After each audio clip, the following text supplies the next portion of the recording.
Hello and welcome to the two-man power trip of wrestling. I'm your host, JP John Poz. With me is a very special guest, former pro wrestler, obviously a very legendary announcer as well. Worked for the AAA, worked for the WWF, worked pretty much everywhere in between.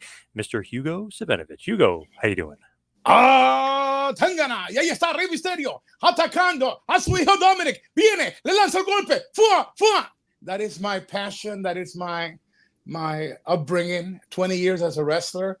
Born in Guayaquil, Ecuador, an American citizen. And I still got that 5-year-old boy that lives in me and still in love with pro wrestling. Nice to meet you. Yes, same to you.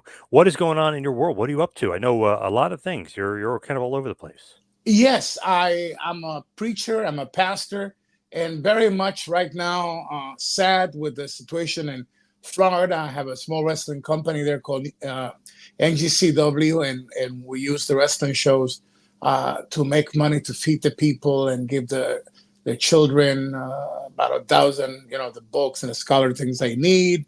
And they just recovering from one, and now they're going to be hit with another one. So that's on my prayers, on my thoughts. I'm a free agent after 7 years with AAA. I'm no longer with them. I'm still very good friends with them, but it was more of a monetary decision. They did not get the right TV contract in the United States. And of course, with me, they have to pay me in dollars, and it's just a tough situation for them economically. So we are right now going separate ways, but it was beautiful 7 years working creatively with Carlos, who is at Konnan, ring name, and we did some 7 fantastic years and helped produce the English part of the pay-per-views and build the talent there, teaching more of the psychology of the mic and not to do 100, flying spots, make it mean more. And yeah, so it was fun. I also did, prior to that, I did Lucha Underground, the first season, 17 years with WWE, and 15 years with Carlito's father, Carlos Colon and Javica, with the World Wrestling Council in Puerto Rico. And before that, I took the Wrestling Dominican Republic to another level, bringing in Ric Flair and into that area of the world. And we did English for that part of Trinidad and Tobago. And we had some sellouts, 25,000 people, 21, 19. So been very busy since I broke in the ring as a young Ecuadorian masked wrestler at 14. So it's pretty busy, and I still got that same fire, that hunger to create, good storylines and to bring new stars into our beautiful industry. But you're still buddies with Conan because I just saw you were on his podcast. So I Oh guess yes, all is well. Yeah. not only with Conan, but the owner, Licenciada Maricela Peña, with Dorian. I love the guy. If this was not anything personal, it was just a money situation. And I could guarantee you that even Dorian said to me, when there is anything happening with the movies here and they need somebody that has your talent, I'll hook you up. So no, we are doing. This was just money situation, but no. 7 years was like not even one argument. I was a blessing to them. They were a blessing to me, and had a great time. My main thing was to help Carlos Conan, to help them, and we did. We had a fantastic time, and let's see what happens. Right now, my priority is to. My sister had a heart attack, and I've been helping her recoup, and then we'll see where this takes us. I want to start doing TV in Chile. There's some negotiations there, and also have in Panama GWE. The owner, it's like I'm his mentor, so hopefully soon we'll get TV there. So I've still got the energy to kick some butt. It's just like a lot of things happen at the same time, but very happy that things are happening, and what a time for our industry. I mean, I think it's good right now. Especially WB, super hot right now. But I feel like AAA is pretty hot too. I've been seeing those pictures of what's going on down there. So they seem like they were doing pretty good. Yeah, Matt Riddle is has a championship there. Cruiserweight Championship. We have seen JBL, out of all people, around there. Something very mysterious happened recently with one of our directors of AAA, Latin Lover, on his podcast. Triple H let him be as a guest there with Lucha Libre Online. That's my company, and we have been allowed to do a lot of interviews with their stars. From the ones in Europe, we send our reporters there, to the last one in Atlanta. We send our reporter there too. New York City Diva. And the first interview at the press conference was from our girl. So things are happening. It's not like you can't do this, you can't do that. They are taking care of all my reporters. So I'm very happy. I see what also JBL is doing in Mexico. So I think it's a whole new perspective. You know that AEW is doing stuff with the CMLL there. So, you know, I think it's a very good time for the fans to get to see matches that were forbidden. You know, that forbidden door with the TNA and WWE, and you have the AEW with CMLL, and they had our guys too. And I don't know how I could explain it, but sometimes Jeff Jarrett is on our card too, even though AEW is doing business with CMLL. So who knows? Right now, I don't ask too many questions. We just try to bring, you know, a good show for the people, and let's see what happens. But it's a very interesting scenario right now. I mean, it's like, let's see what happens. Do you think that AEW is better off with CMLL over AAA? It seemed like the AAA relationship was going well, and now it seems like whatever happened, they just completely shifted to CMLL. Yeah, the problem with Tony, and trust me when I say this, he's a beautiful guy. I did his first 2 pay-per-views. As a matter of fact, I didn't even know that I was going to be on it until I was doing a promo with Cody live in my pay-per-views. And he had already spoken to Konnan and to the owner, to Dorian, and I didn't know he invited me live on our pay-per-view to be on his first telecast of AEW. So did 2 with them. And the problem with Tony is that he gets upset. You know, sometimes he takes things very personal. And I think he got upset with Konnan. Something with Dragon Lee, that we allowed WWE to film his last match, and something very, you know, I don't think it was like a big deal. And of course, you know, he has the money. And even Jericho says, hey, Tony will be Tony, so he don't have to worry about the money situation. He's got plenty of it. The problem is he wants to control everything, and he doesn't know. He's in the learning process, and you know, I broke in when I was 14. I have been in this business for so many years. I'm still adapting. I'm still learning. And the problem with millionaires and billionaires like him is like, when you think you know, and that happened with Dixie Carter, happened with Ted Turner, this is not just about the power play of the money. It's like you really have to dig in and understand the psychology of the game, the characters, the fans. And once you lose, they don't trust you. You're in a lot of trouble. And Tony, to hype his product, has done stuff. Oh, I'm going to announce this. I'm going to announce that. And he has lost a lot of credibility. And I think the thing that happened with AAA was he got offended or upset because of, I believe, the Dragon Lee situation or something like that. And it's just business. It's like for us, you know, I was working with AAA, and I didn't really get upset because he was working with CMLL. I thought it was a business decision. I don't think it was a good one, but I think when you have a company, you're allowed to do that. And AAA doing business with AEW, because sometimes we have 3 or 4 of their guys, and we have people from TNA. So I think that's the way to go. And you know, unfortunately, like I said before, we don't have the money deals like WWE has with TV contracts, and even Tony, that now is getting like 150 million per year on his new contract. If we just had like half of that money, I would not be here without doing shows. I would be there working, because it's just, as you know, so expensive to run a company, and it hurts when you see AEW with so many talent. You know, I think he spends like $104 million every year Whoa. on his talent, and yet a lot of them, you wonder what the heck is he doing, So that's the story with him. Love the guy. It's good for the business to have another alternative, especially with a lot of the guys and girls. They are my friends too. So to me, it's like, hey, let's do it. When you look at it, I know CMLL had the big show and Jericho and Mystico main evented. I don't think the Mexican crowd was necessarily excited No, that it was no, right. no. I think they also miscalculated the fans. And Jericho, it's like a legend, but in Mexico, since his younger years as a masked wrestler there, uh, his product with AEW also, uh, it's not hot. AEW, they don't reach like over 900,000 every week.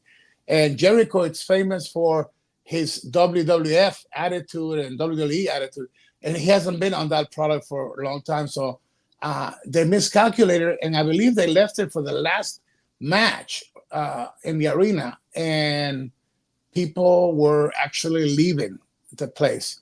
And Wow. I think that they should have had it at least 2 matches before the last one.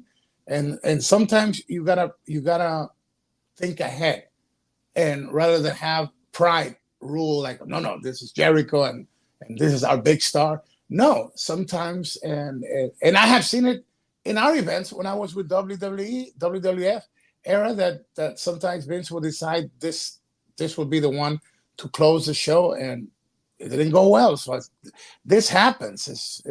Sometimes it will happen to the best of us, and you have to read the fans, and they did not read the fans in Arena Mexico. And there were pictures and videos that fans posted as they were like going into the ring. There were people leaving already. So Wow. to me, that was not good. Plus the fact that if you would have had it like 3 matches or 2 matches before the last one, I think that it was enough with the experience that the two of them have, and how good Jericho is. I think that, wow, it could have been a very memorable night. And it was just now when it did happen, it was okay. And you don't want to say it's okay when it's Jericho and their top star. The okay doesn't work in that moment with all that caliber of talent. So whoever decided to do it like that misread the fans. Isn't mask versus mask? Isn't that like the biggest match you could have in Mexico? Yes. Mask versus mask. It's the originality of the culture of Mexican lucha, and that is their pride. I mean, you're messing with the mask of a wrestler, and you're messing with his whole tradition. Most of the superstars are like second, third, and fourth generation. So, like from Alberto Del Rio's point, I mean, he risked everything because he already had the name of Dos Caras, and he traded everything without losing the mask in Mexico to become this character of Alberto Del Rio, which it paid off. But when you go mask versus mask, that is the ultimate. Mask against hair, hair against hair, but mask against mask, wow.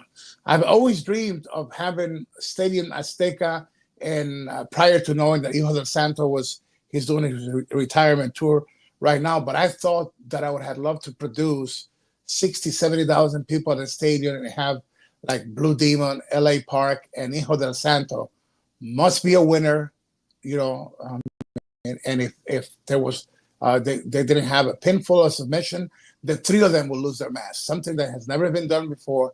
And that was my dream. And, because of the respect that I have for their culture, I think we could have easily had 60, 70,000 people and have a very good pay-per-view rate, because it also had like AEW guys and ex-WWE guys. So my mind was like, boom, let's make money on that, because you were going to have to, regardless of just signing the match, whoever loses the match, that's another story on how much you pay them. But I think that there was enough money to be made to do something historical. And I don't know if it happened, because now he's doing his tour, retirement tour. So, but that was my idea. That's how much I think of the Mask Against Mask. And when it's done right, wow, the atmosphere, the environment, and as the Spanish tradition on the play-by-play, we're storytellers, but we're like the soccer fans, and they're narrators from soccer. If you hear American doing play-by-play for soccer, and you hear goal, that we like we live every moment, and that's what we bring to lucha. So when it's Mask Against Mask, it's like, wow, you really feel it. You feel the atmosphere, and the fans get so much into it that it's a delight to be able to do the play-by-play for one of those beautiful nights. And I say this with all respect. I respect CMLL, over 90 years of tradition. Peña, the visionary founder of AAA, he was one of the creatives there. So from there, he made AAA, which is now in their 32nd years. So I have a lot of respect for them. And even the smaller arenas, like Arena Lopez Mateo, I told Dorian, because I had a deal where I could not work with anybody else but AAA in Mexico. And I asked Dorian that I needed to ask permission because the Arena Lopez Mateo was celebrating 56 years of tradition at this small arena. Fits about 2,000 fans.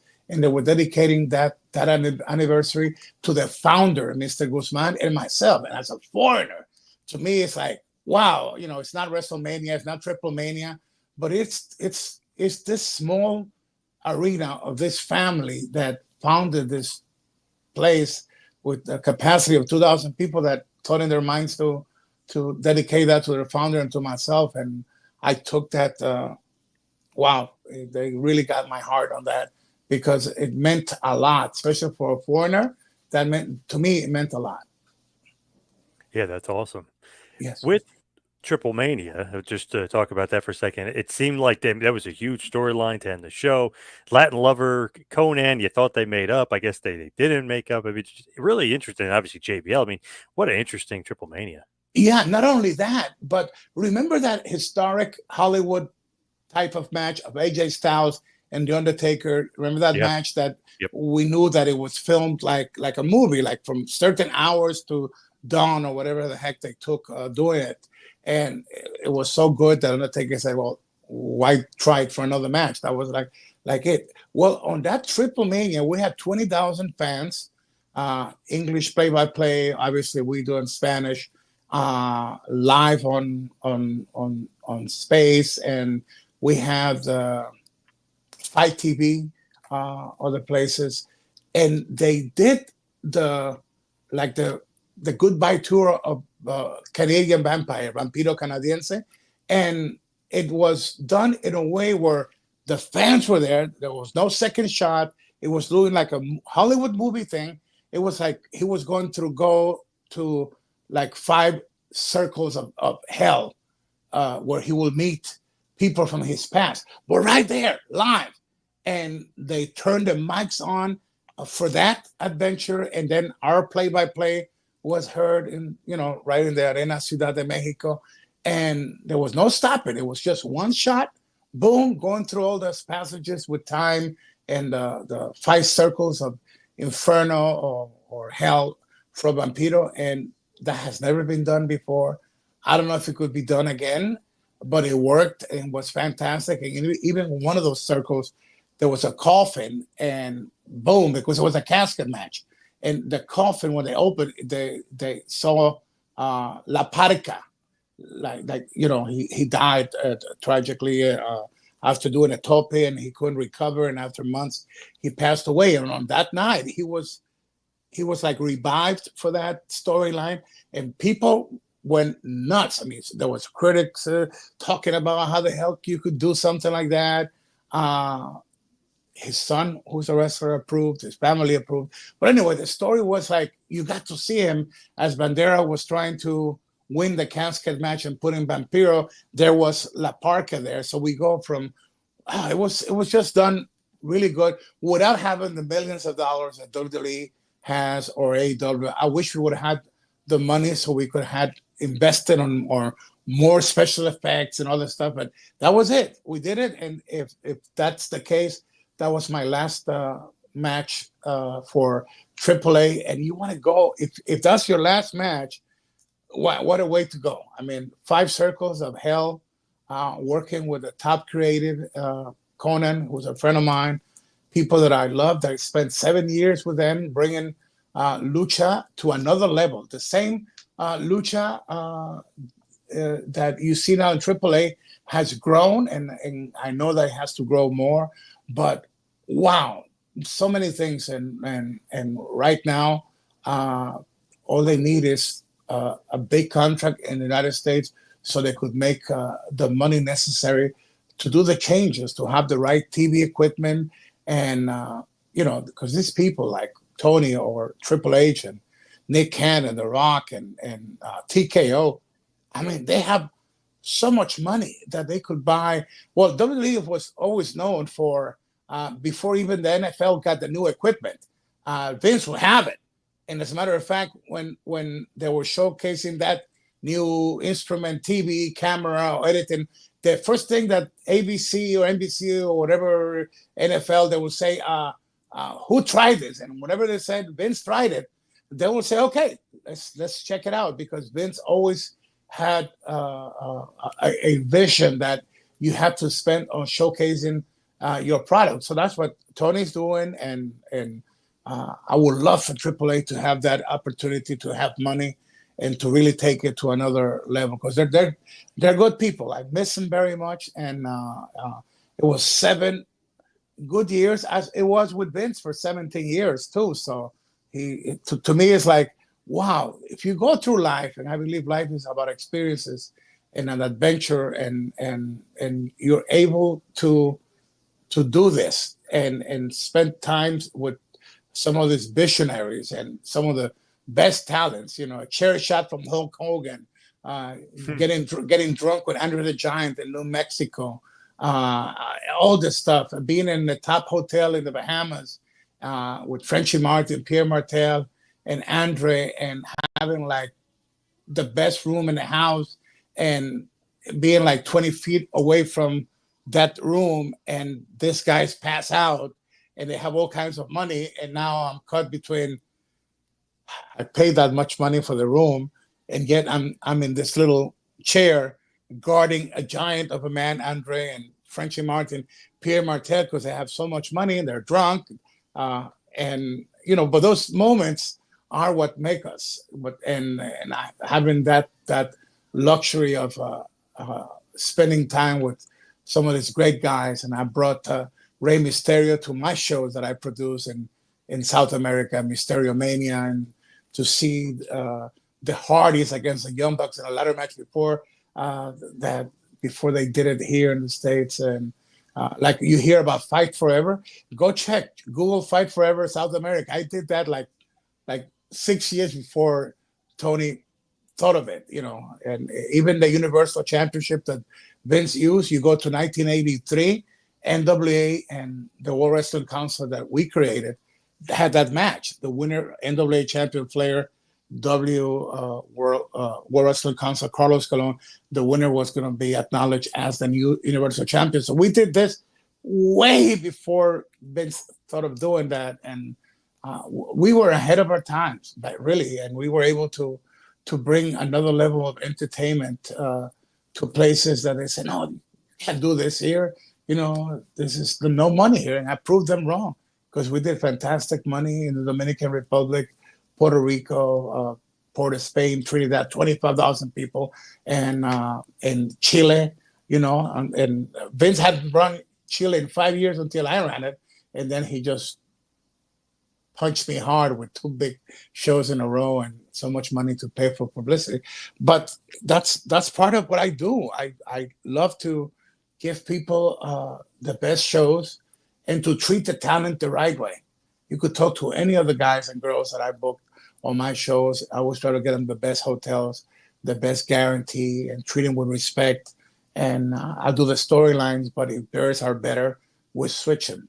I believe in giving the people the best shows. And if my ideas are not as good as the talents working on my shows, we'll switch it. Let's do the best for the fans. Now, you mentioned Vampiro in his retirement, but it only said retirement from AAA, so he's not really retired necessarily yet. He still has to go till the end of the year, but he will be retired from wrestling. Health wise, when he does every match, even the ones that he did, he's in so much pain. So no, that's a shoot. That would be his retirement. And we announced the last Triple Mania as his last one because he will not be on another one. And that was the word that he gave, and he told his fans about it. And he's trying to grow on podcasts. His daughter is helping produce, and he's got so much talent. I don't think he should risk it anymore in the ring because just so many years in the business, and as he did and I did, we abused drugs and alcohol and stuff like that. You know, that will take a toll. So I think that right now, when he finishes the match, he's in so much pain, and I think that he deserves to enjoy life and not to take a chance going in the ring because there's no guarantee that he could come out and still be able to walk. Or remember, there was a kick on one of the matches that he forgot everything. It was like a big concussion, and that's scary when he already has the stuff that he has to deal with. So I would love to see him end his career, and whenever it's his last match, I believe he's got 2 matches in December, and those were the ones that were scheduled to be his last matches. And I hope that he doesn't take any more matches in December because the promoters want to book him because, you know, hey, that's his last matches. Everybody wants to book him, but you make the money. But I don't know. I think that it's too much of a risk. And what a career, from movies, soap operas in Mexico, music, to being creative. He was one of the top creatives in Lucha Underground. I remember that show on MTV, Society, something. He had one of those crazy matches with Banderas also on MTV. So he has been around and created pandemonium wherever he went. Controversial, yet such a huge star. A Canadian guy that conquered Mexico. That's the story right there. Yeah, crazy. Yes. So crazy. Yeah. Now with Chile, you mentioned that, and I've heard from WWE wrestlers when they were doing interviews and stuff, like that's such a great market. Like the fans are nuts. Is that true? That like, Oh, what an environment. The Young Bucks, the Hardys, Rey Mysterio, even Konnan that I took there, RBD, the guys fell in love with the Chilean fans. They are honorable. They're precious. They love their wrestling, and they love to be entertained. And they, from the first, not even when the first match starts, way before that, if you're in the dressing room in Mexico arenas where AAA performs, like half an hour before the first match starts, you think you already have a match in the ring, because that's the way the fans build the night. It's like, and Chile is one of those beautiful lucha crowds. They love it. They're well educated. They know from strong style into WWE wrestling into Mexican lucha. Man, they're knowledgeable. They love and respect their fans. I used to bring my cards there, and the arena was a capacity of 6,000 people, and we will sell out every show. And I was able to do 300 VIP that included first seats, T-shirt, or a poster that every wrestler on the card, when you go and do the meet and greet, every wrestler will sign it for you and take a picture. And each ticket was the equivalent of $125 per ticket, which brought me and the promoter like $30,000 to help us with the guarantees. But I educated the fans that WWE is not the only show in town. I proved that people that are passionate with the right amount of talent and the right guys and girls and the willingness to entertain, we could do a better show than WWE, and we have done it.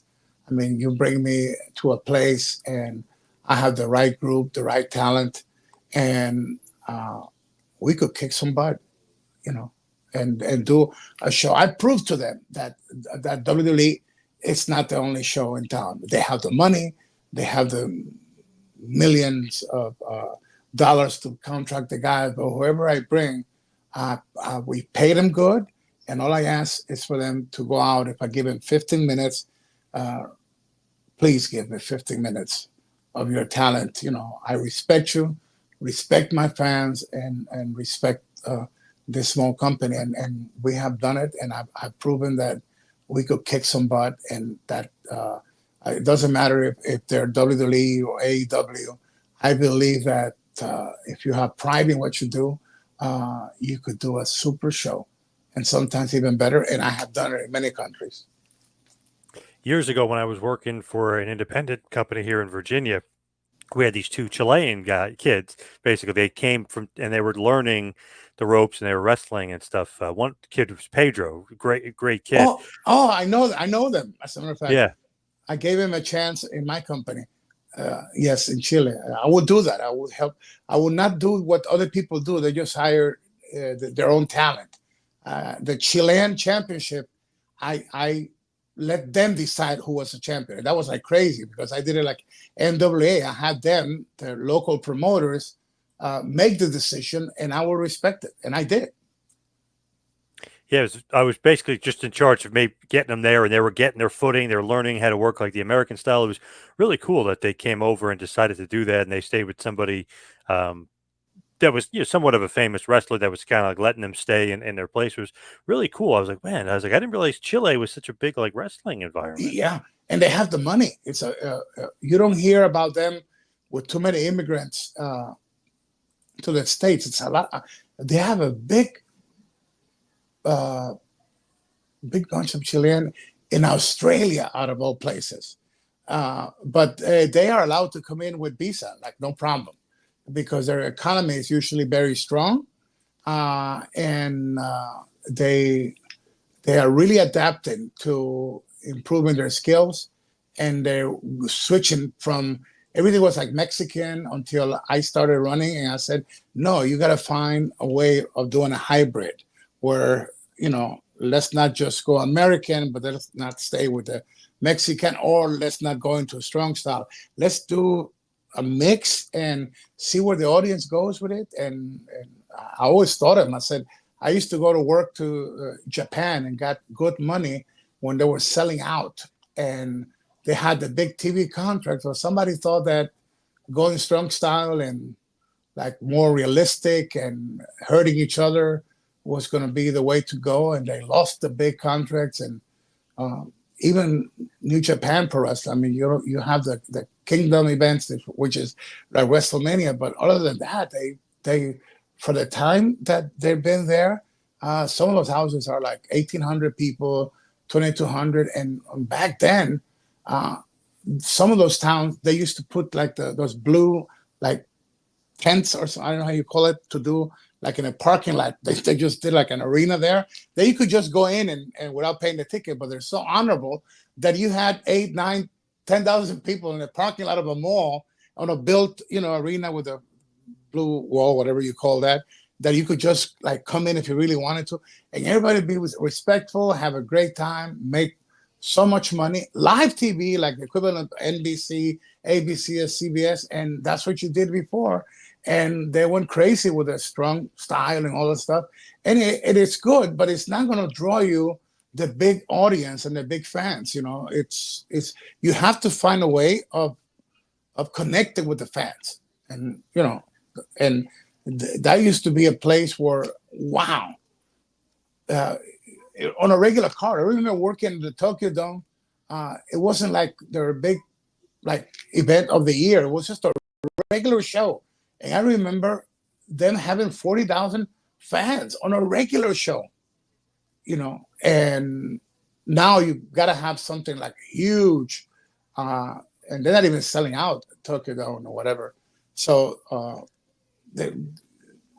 sometimes you have to be careful on what you want to do with your product, because you have to find what is going to make you keep growing instead of losing TV contracts.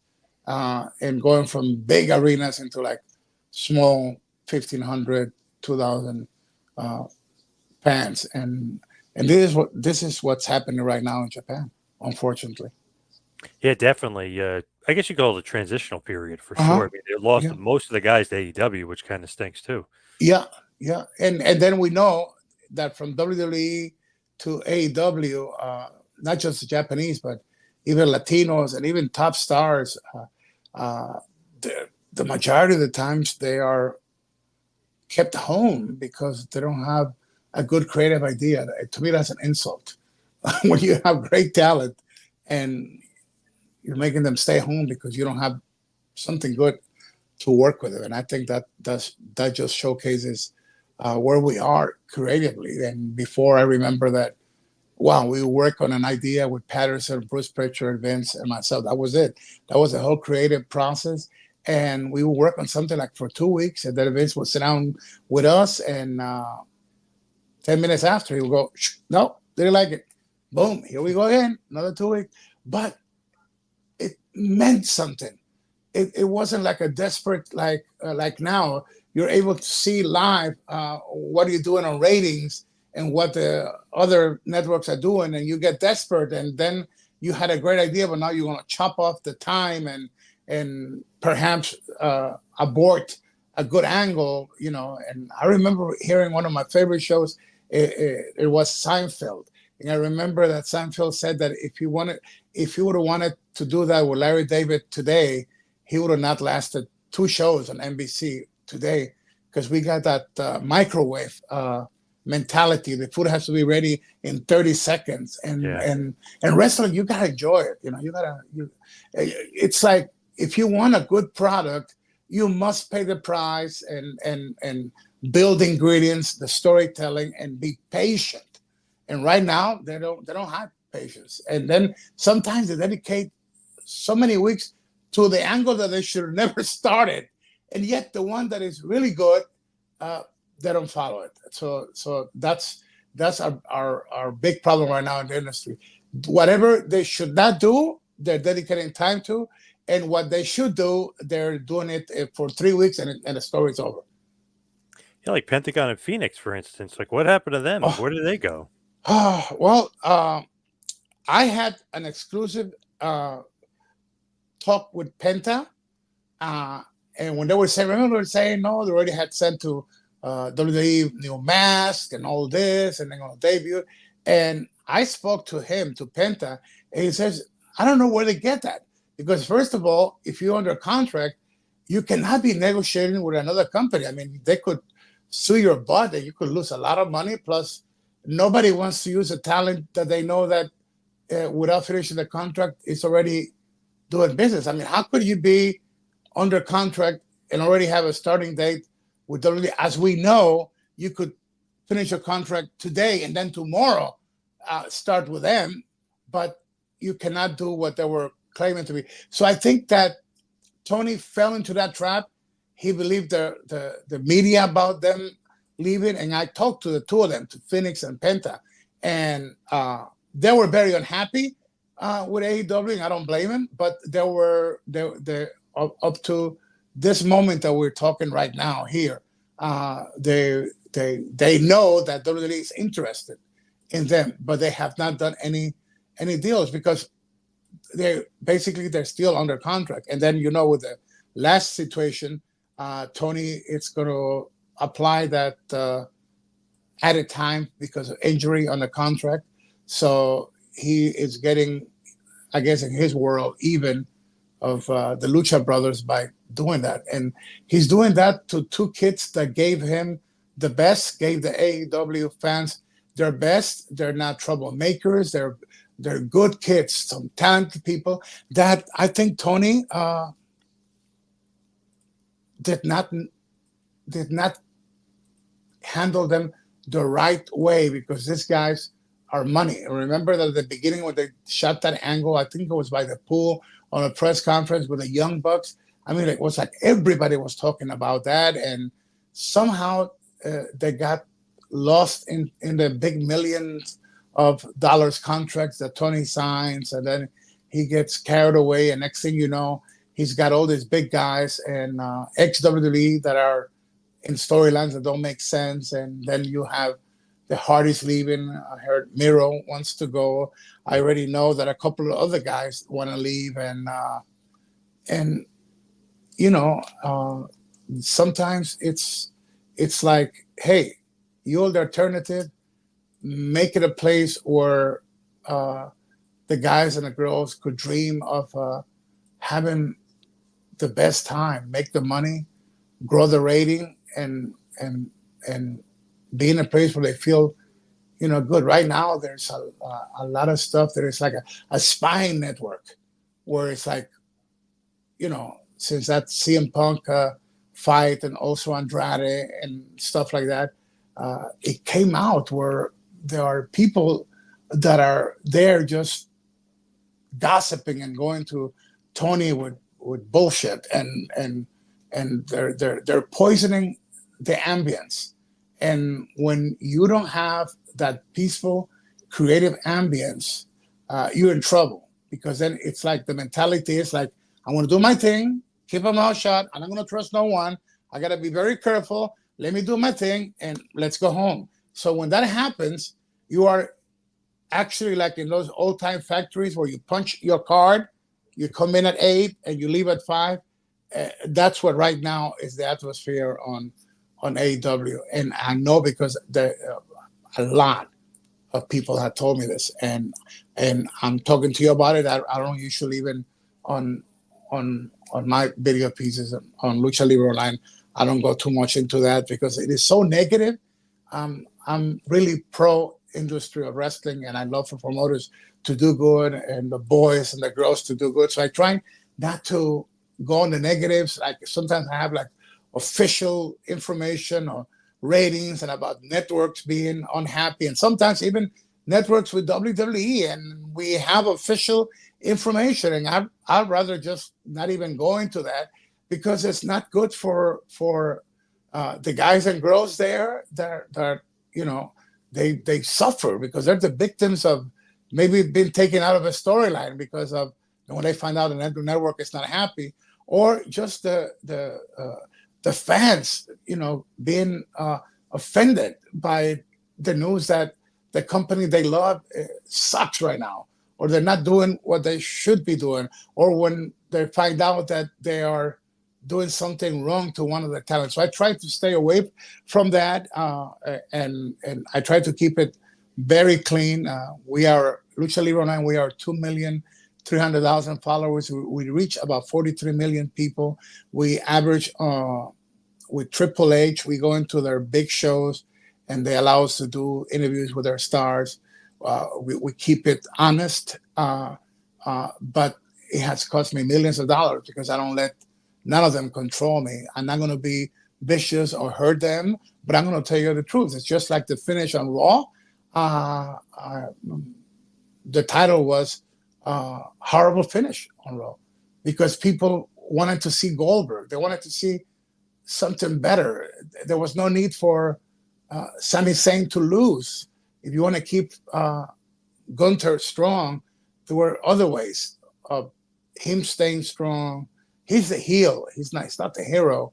And there was no need. I mean, all you had to do was just sound the music, let Goldberg come in and cause him to come out of the ring and lose by a count out, or just a push of Goldberg and a disqualification. There were so many other things that you could have done on Raw, especially when you have the money that TKO has, that to me was insulting to do a storyline with Goldberg and him and perhaps use it when it's not needed. That's another thing. They'll probably use it when it doesn't matter anymore. You got to go when it's hot. And I did. I used that title. Horrible finish on Raw. And a lot of times they get upset with me, but I don't kiss ass. I'll tell the truth. And whoever wants to hire me, they're going to hire me because they want to see my creative work and my passion at play-by-play, but not because I kiss ass. I never did it, and I will not do it. I was probably one of the few guys that could talk to Vince. And when Vince said, no, this is what we're going to do it, okay, go ahead and do it. But I always tried to let him know what I thought. And sometimes I said, look, this is the reactions we got from the fans, because a lot of times they will not tell them the truth. And I was the guy. Even if he got upset with it, I said, hey, I said, your fans are not happy with this, and I will let them know. And up to this date, that's still the same guy. But once the boss says, no, we are going to go with this, okay, then I'm going to make sure that I do the best. So it's accomplished. And even if I wasn't happy with it, that's the past. Now let's make it work. And if you're going to do something, if you're not going to do 100% of it, then forget it. Let somebody else do it. And that's one of the stuff that it's happening with us. There's so many talents that are disenchanted. They're not happy. They don't even know what the heck it's happening. So it's very hard from the psychology part of a wrestler to identify with a storyline that they're not buying.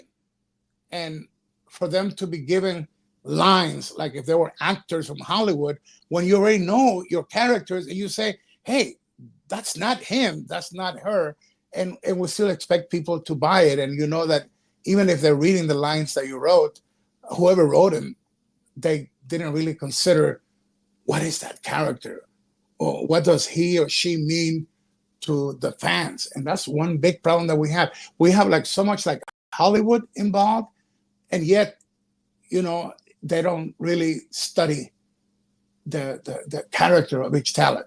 And if you don't do that, then you could have the best lines, but if they don't make sense with the character or who he represents or what the people associate him with him, that's what I think guys like Mick Foley, Steve Austin, The Rock, they got over. Even John Cena.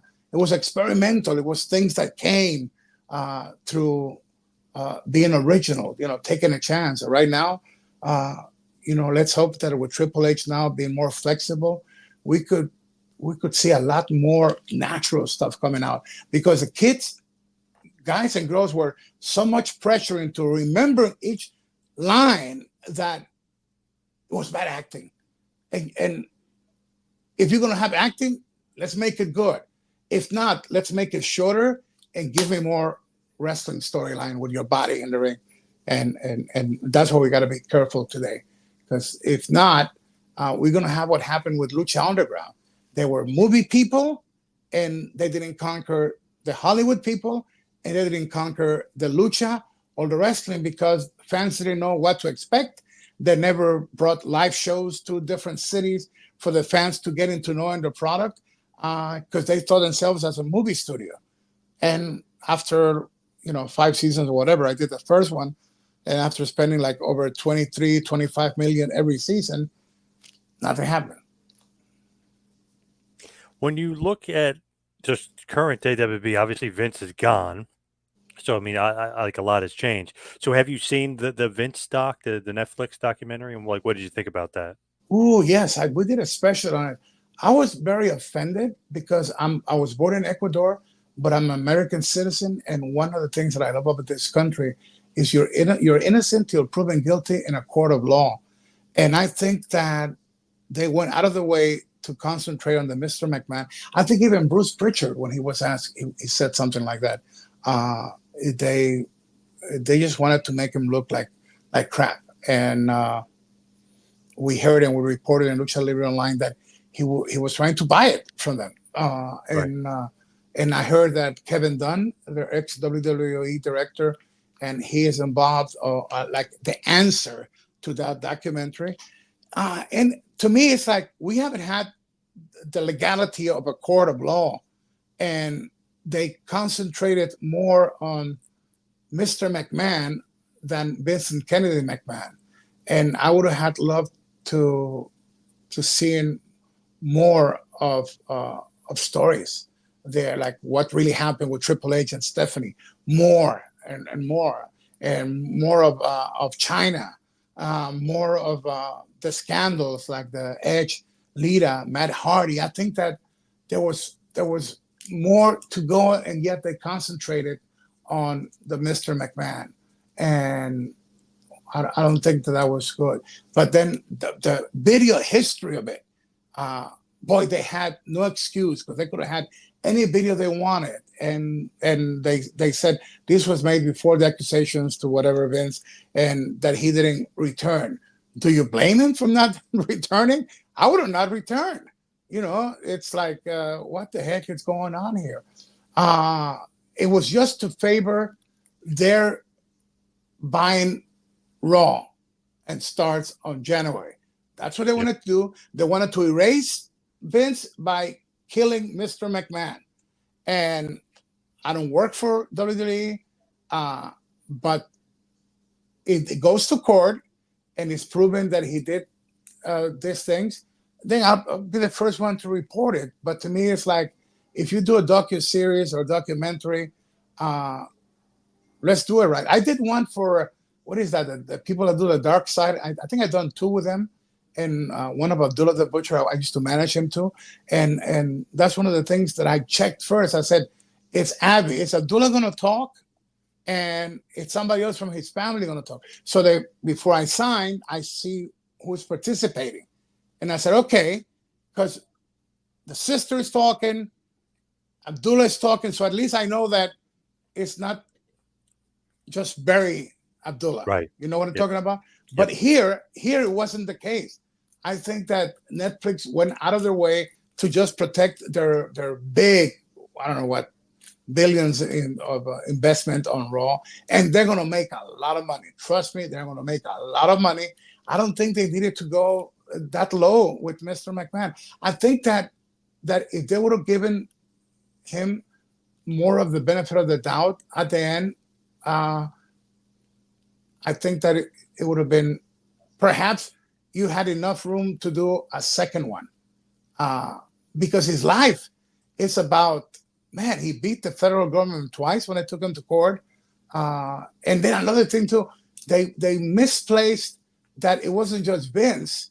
Linda McMahon was also the brains behind that. And I think that they wasted some, this is the same woman that Trump hired her to do the, whatever she was, Small Business Administration in the United States. So this is a person that if you get hired to do in charge of agency by a president of the most powerful nation in the world to run the Small Business Administration, this is the woman that did it for WWF. And there was a lot of ideas that they were not Vince, it was her. And even going back to Univision times, we did this first Spanish attempt, Super Astros.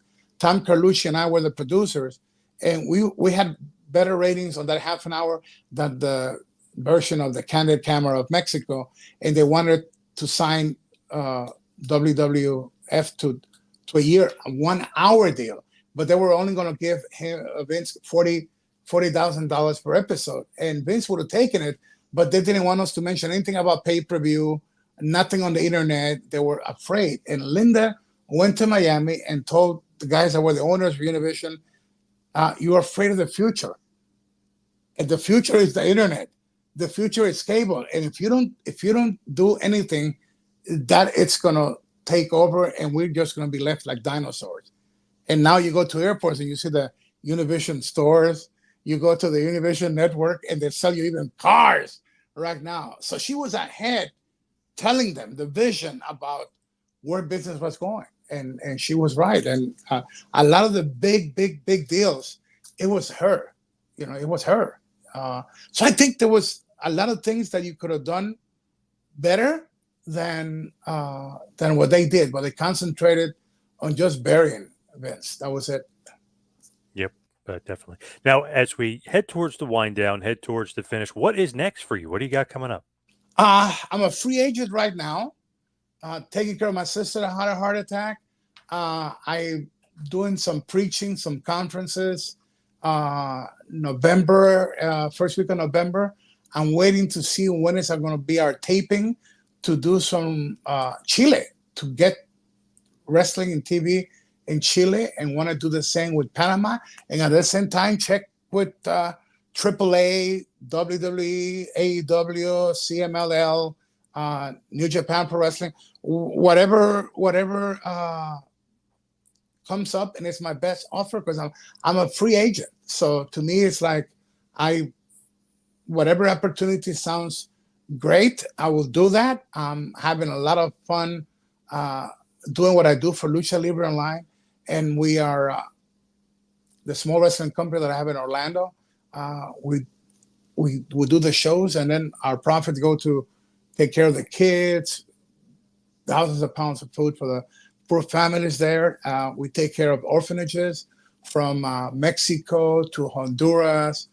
We have one that is called Comedor de la Kennedy, where every day you feed like 800 kids in poor neighborhoods and old people. So basically, I do that. I preach in jails. So I need the wrestling. And I just filmed a movie, low budget movie. It was the second part of a movie we did in Florida. But prior to that, I did the opening of the second part of a movie by DreamWorks and Universal Pictures. It's Bad Guys 2. And the first one did money for them.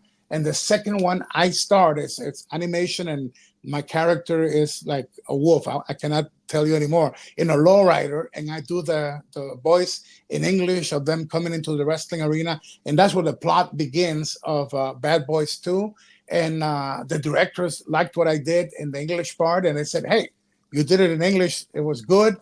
When we finish it, we'll do it in Spanish. So that is there, November 7th. The movie that an actor plays my part, and we come out at the end of the movie, Carlos Colon, Savio Vega, all these guys. It's called Super Estrellas de la Lucha Libre. Red carpet premiere, November 7th. So everything is happening at the same time. Hopefully I get a good contract so I could end my wrestling career producing, creating, and doing play-by-play in Spanish like not too many people could do. And I say that with honesty and man, I just leave it everything in the line. I love what I do. I respect the fans. I respect the product, and hopefully I could, do it one more time. And where can everybody find you online, social Yeah, media? Lucha Libre Online from YouTube, Facebook, Instagram. That is my official page, Lucha Libre Online. And we have a lot of English interviews. Like I said, when we go to their big events, our diva, New York City diva, Isa was in the last pay-per-view, Bad Blood, and we have plenty of interviews done there. And every day we have top talent on our website, and we keep it real. We don't kiss butt. We're honest, and we love what we do. But we also do UFC. We do even from Billboard. We do soccer. Wrestling is the main game, but we do other sports. We do entertainment. We keep it real. It's Lucha Libre Online, and that's what we do. Awesome. Hugo, thank you so much for all the time today. Really appreciate it. God bless you. Hopefully we'll see each other again, and thank you for the invitation. Oh, Tangana!